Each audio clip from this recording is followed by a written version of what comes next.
For the first time in 24 years, Sudan has gone through an electoral process to choose a national president, as well as a president for the southern region. The voting ended on April 15th after a two-day extension, an extension which came after some Sudanese complained of technical problems, including ballots being sent to the wrong polling stations. This led to some opposition parties boycotting the whole process. In January 2011, Sudanese in the south will choose between self-rule or life in a united Sudan. Are these Sudanese elections a total lie, as some have said, or are there reasons to hope for a new dawn in Africa's largest country? This is Sudan's first multi-party elections in 24 years. The country was ravaged with war for 2 decades until a peace deal was agreed in 2005.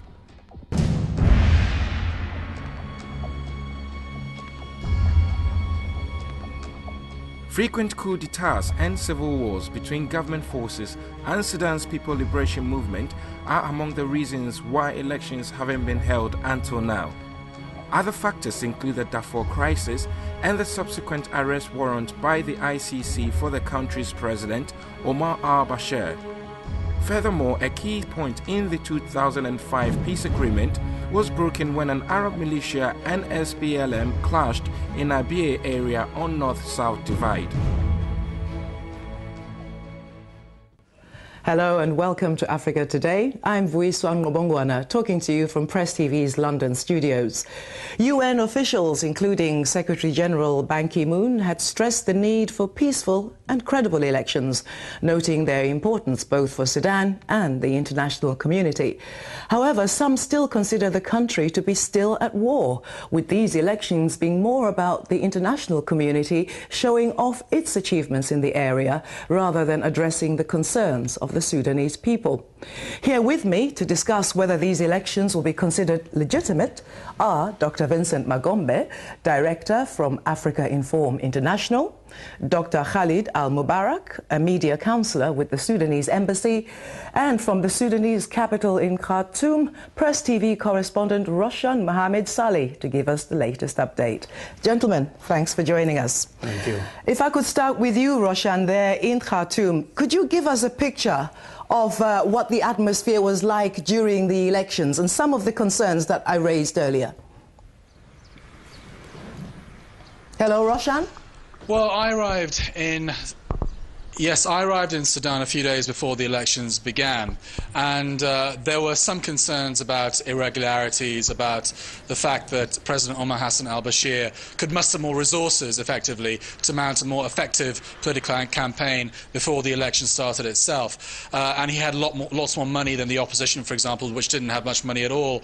And all around Khartoum you can see posters of al-Bashir, where you don't see many posters or advertisements promoting the other candidates. But I think despite those fears, most Sudanese believe that these elections are a step in the right direction towards democracy. As you know, you have this comprehensive peace agreement which was signed in 2005, which predicted that these elections are part of that agreement, and next year there will be a referendum on southern independence. And most Sudanese, I believe, despite the irregularities perhaps that took place during the voting process and before the campaign itself, they've taken part very enthusiastically in these elections. The turnout seems to have been very high during the voting process itself. Okay. And most Sudanese, as I said, they think this is a step towards democracy. Okay, well, talking about it being a step towards democracy, Dr. AlMubarak, I mean, how were those concerns about irregularities addressed? Indeed, were they addressed at all?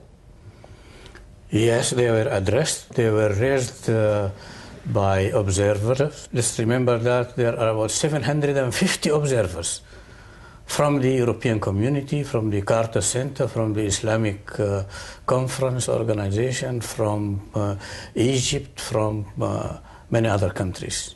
Also from Britain, by the way, through the European community, European Union. Hopes were high because elections are not organized by the Ministry of Interior or by the security or intelligence organizations, as is the case in some neighboring countries to Sudan. We have an electoral commission which is independent, headed by Mr. Abil Alair, who is a lawyer and a former judge, and the Christian from the Southern Sudan, former minister, highly respected man, with a group of other people who are all independent, not members of any political party. Mm-hmm. So the hopes were high because this independent commission got not only finance from the government, but also donations from China, from the United States, from Japan, from Britain, mm-hmm. from other countries. So, and the task before it was really huge because Sudan is the largest country in Africa, neighboring 9 other African countries, and with a porous border. Yeah. And so the logistics of any well, it seems to have been quite a monumental achievement just to even get the whole process off the ground. But if I could come to you, Dr. Magombe, I mean, from what you're hearing, especially from opposition parties, do you think what they're saying is credible in that this was a bit of an exercise of the international community seeking to, you know, create benefit for itself rather than address the actual needs of the Sudanese people? I think the government will have to try and listen very carefully to what the opposition is saying. You know, I think that it's right that many people wanted the elections to go ahead. We even see arch enemies of sometimes, you know, Sudanese government like the United States wanting and actually supporting the fact that the election should go ahead. I think now there is a big problem, and that problem, if it's not resolved, can lead to instability.